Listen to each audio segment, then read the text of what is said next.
Hari ini kita nak memasak kari dal labu putih. So tentulah bahan yang diperlukan adalah labu putih.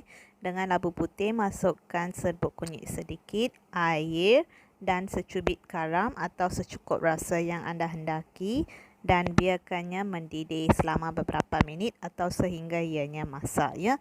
Jangan lupa untuk mengeluarkan biji-biji daripada buah labu tersebut ya. Masa ni, masukkan setengah cawan kacang dal hijau dan 1 cawan kacang dal Malawi dan rendamkannya selama 30 minit dan tapiskannya ya. Kalau tiada kacang dal Malawi tiada masalah sebab itu optional je untuk menaikkan sedap kari dal kita ya. Lepas tu ambil 1 periuk, masukkan kacang dal yang telah ditapis, masukkan 5 ulas bawang putih, cili halia yang ditumbuk halus, 2 tangkai cili merah atau cili padi pun boleh ya jika tuan-puan nak pedas sikit, dan sedikit serbuk kunyit, jintan manis dengan jintan putih. Jintan manis dan jintan putih itu dengan jintan putih itu 1 teaspoon dah cukup ya, sahaja untuk menambahkan perisap pada kari dal kita.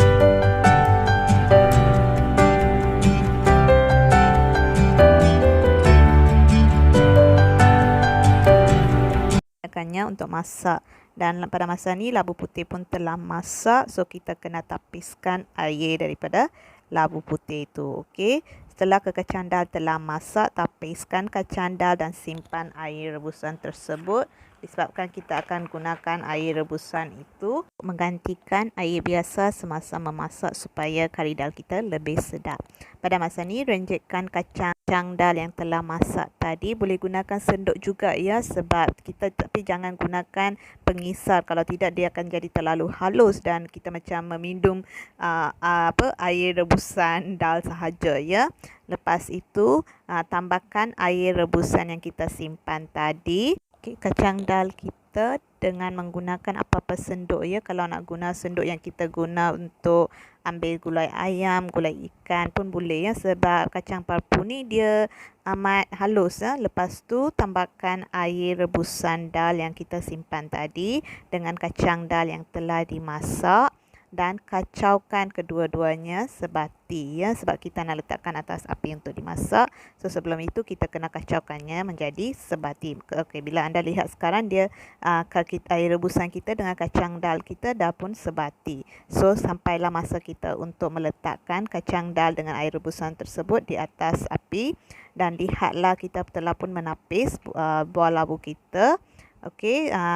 Buah labu itu kena simpan dulu ya. Lepas ni kita akan masaknya dengan menggunakan rempah-rempah. Inilah rempah-rempah yang kita perlukan. Tu sedikit biji sawi, jintan manis, biji halba dengan kacang ulundu, serbuk jintan manis, setengah sudu teh kecil, serbuk ketumbar setengah sudu teh kecil, jintan putih, serbuk kunyit setengah sudu kecil juga, dan serbuk asafoetida yang saya tunjukkan pada gambar ni. Serbuk asafoetida ni bagus ya, sebab kacang dal banyak berangin untuk badan kita. So asafoetida ni akan membantu untuk mengeluarkan angin tersebut. Dan juga tomato setengah biji yang telah dipotong, 2 tangkai cili kering dan setangkai daun kari ya. Lepas tu masukkan minyak ke dalam kuali dan masukkan sedikit serbuk asafoetida. Lepas tu setelah minyak telah pun panas, masukkan rempah-rempah yang kita sediakan tadi, iaitu biji halba, jintan manis, jintan putih, serbuk ketumbar. Semua tu kita masukkan ke dalam kuali kita.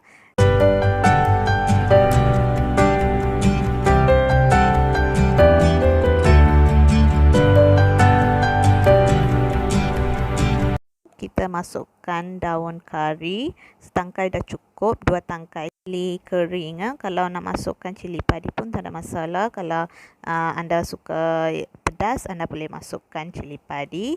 Tumiskan sedikit. Lepas tu masukkan bahan-bahan seperti buah tomato.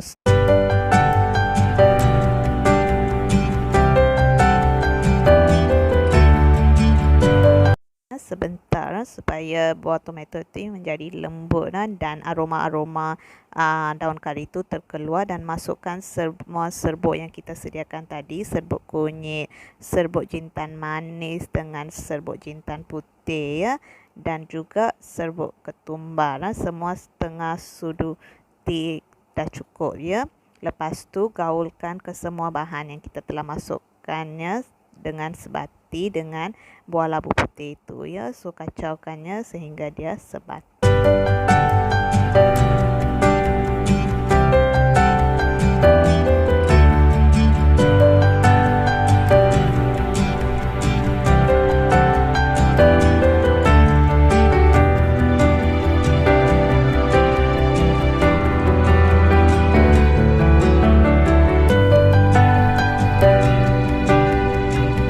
Kita lihat dengan buah labu putih kita telah mendidih sedikit, so kita masukkan sedikit air supaya ia tidak terlalu kering dan melekat pada dasar kuali, dan kacaukannya sedikit. Tak payah lama-lama sebab buah labu putih kita dah pun masak, so kacau sedikit dan tunggu untuk didihan seterusnya. Lepas tu tutupkan api dengan serta-merta. Pada masa ni kuah kacang dal kita pun dah pun masak mendidih So pada masa ni kita tutupkan api didihan labu putih kita tu, dan ambilkan kuali itu untuk memasukkan bahan-bahan yang terdapat dalam kuali bersama dengan rebusan kacang dal kita dalam periuk Masukkan ke semua benda yang telah kita tumiskan tadi ke dalam periuk rebusan kacang dal tadi, dan gaulkan kari dal kita hingga sebati Gaulkan sehingga sebati.